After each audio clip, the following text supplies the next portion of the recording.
I think we're going to head on down to the palace area and take a look at this. So let's hop on in here and take a cruise. Alright, we are now here. Let us get on through this portal and see what we see. Here at the palace area. This is an area I am super proud of. I'm pretty hyped on the overall size and scale of the structure, and it took forever. Not only the outside, but the inside as well. Probably the closest I will ever get to a mega base. And there's no, I mean, there's a little extra room in it, but you'll see what's in there. Out front, we got our axolotl named Turkey. He's a pretty cool guy. We can go in through here. And this is actually a dark oak tree farm. So what you can do in here is you just sit in the minecart AFK and plant your dark oak saplings or whatever. And they will get bone mealed and grow up, and then the 4 stalks of the dark oak will each get taken into their own little corner. And from here, they will get farmed out over here, made into a nice cube, and then you can activate the haste beacon right there, walk across, and pop them all out. If we go up right quick, you can see a little side view of the redstone behind the monster here. It is a lot of redstone with a lot of complex timings and stuff. It's actually a farm Silent Whisper did. I believe it was designed by somebody else, but he made a tutorial for it. And even following the tutorial, it was gnarly to build this. If one thing is wrong, this whole machine will eat itself because of all the sticky slime box and honey. And it'll all just get really messed up, and it's not fun to debug if you mess up on a placement of a redstone repeater or anything, speaking from experience. So there is that. It is a nice looking building though. I like the way all the little towers and stuff came out. I specifically like the big dome roof in the middle. It took forever to design all this, but I'm really stoked on it.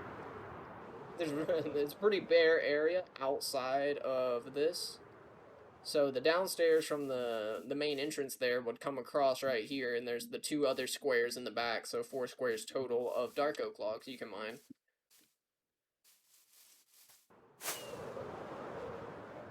One last little view of it here, and I think it is time to take a trip back through the nether and go to the industrial area. Alright, we are starting our flight over to the industrial area now. This is actually a lot of soul sand for the soul speed running, or I'm going to add an ice boat kind of situation in the middle eventually too. But I just wanted one hallway where you could fly in. All the buttons are there just to spawn proof everything. It was a ton of work to build this bad boy, but man, that's cool flying down it. I actually used the bedrock as texturing on the roof to go with the basalt, so like the way that looks. Bust on through this portal. Alright, so here at the industrial area, I'm gonna roll on over. You are greeted first and foremost by our statue of our dear friend Danny. So Danny was a phantom that I had for a while, and he flew out and he died to the sunlight, unfortunately. R.I.P. Danny. So I built him a monument here. I gave him a little hard hat so that he doesn't burn in the sun, and he's there so we remember him always. If we go through over here, though, we can see a nice little entrance to the industrial area. I still need to finish this. That'll be the last section that I do. I'm still working in this area. It's kind of the last thing I'm showing because it's the current work in progress. So over here we have a stone generator. You know, it pushes in stone from either side. You mine it in the middle. You can pick cobblestone or regular stone. And then it fills a shulker box at the bottom down here. It has a bunch of shulker boxes loaded up that it'll load for you. Right across from there, you got a nice little camp area. This is actually kind of where I've been chilling while I work on this spot. So you got a little cauldron, a little cooking pot. Got some really bad custom trees. I'm still working on getting better at that in survival. You can kind of see the remnants of some shulkers, because like I said, this is still the work zone, so to speak. We can take a look across the way here at the nice little windmill that I built up. So this windmill doesn't really have a function as of yet. I just really wanted to build a windmill, and I thought that this would be a good area for it. And I think it came out pretty nice. I really enjoy the look of it. It's got a decent little inside space to it, and that house on the back has a little space, so it could be like the living zone for this area. Kind of up on the hill, wander on down, and go into some of these farms. So the first farm here is actually not really a farm at all, but it's a ×4 super smelter. It's basically 4 of the smelter at the house, just repeated here, and it's actually got 16 in each little module, so it's 64 items every 8 seconds that it's smelting, and then you can toggle most of the hoppers on and off with this one switch right here, so you can help the lag not be as bad when you're not running it, which is always a good thing when you use so many hoppers on one build. Really like the efficiency of this though. It's a nice little build. Got a nice little smokestack on the side as well. Like the way the chimney kind of lays into the middle. Over here you have an interestingly shaped building. You'll notice I used the deep slate tile for every roof in this area. I was trying to go for a unified but diversified look to where every roof is kind of the same material, but the builds themselves use different materials. So I really like the way that came out if you're building a lot of buildings in one spot. So what we have here is actually a nether mushroom maker. It basically has a shifting floor design, much like a flower farm. Every time the floor shifts, it bone meals, and then it grows all the random nether kind of natural stuff. I don't know what you'd call it, the stems and the mushrooms. And then it gets washed off by that water into these. You grab what you need. These guys, these roots, or the mushrooms of blue or red. And then when you're done, you flip that lever. All the extra gets converted to bone meal and fed back into the machine. Really like it. Nice and efficient. It's got a little skylight. But yeah, I really like that build right there. If you come over this way, you can actually see we've got a nice little pumpkin pie farm. It gives you almost everything you need for pumpkin pies. It gives you the pumpkins, gives you the eggs. You just gotta source the milk yourself, or the sugar, I guess I should say.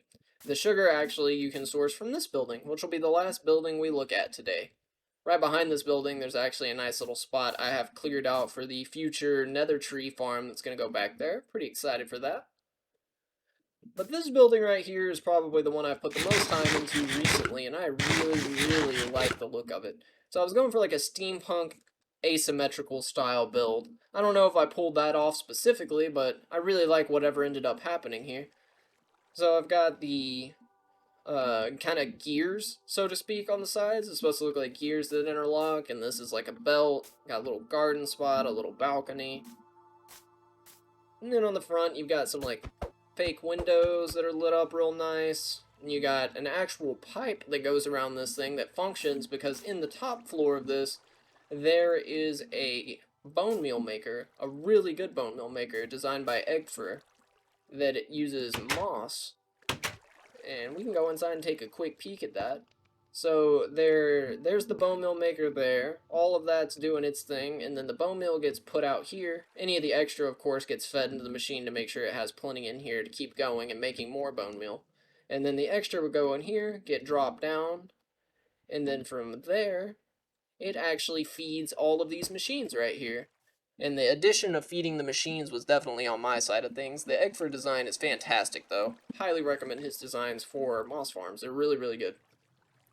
So in here you have a double bone meal maker, or a double sugarcane maker, and this is where you would get any of the sugar you needed for the pies, obviously, or anything else you need the sugarcane for, paper or whatever. And then you have a 2-high flower farm, a general crop farm for like potatoes and wheat and stuff like that, and a twisted vine farm right there.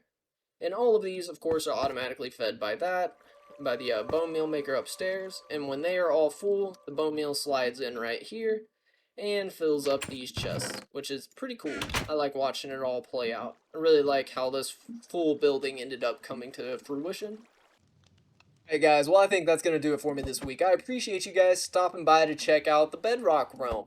This has been a long ongoing project, and it has been fantastic to be able to make a video and get it out there for everybody to check out all the work me and my friends have done on the map over the years. Sun is setting, and I believe it's time for me to call it an evening on the Bedrock realm. Well, I really appreciate you guys watching, and if you made it this far, you're an absolute legend. Make sure to leave a like, subscribe, and I will see you guys next week on some Vault Hunters, where we're going to be making a time lapse of a beautiful build. Until then, I've been Simply Zach, and you guys take it easy. See you next time.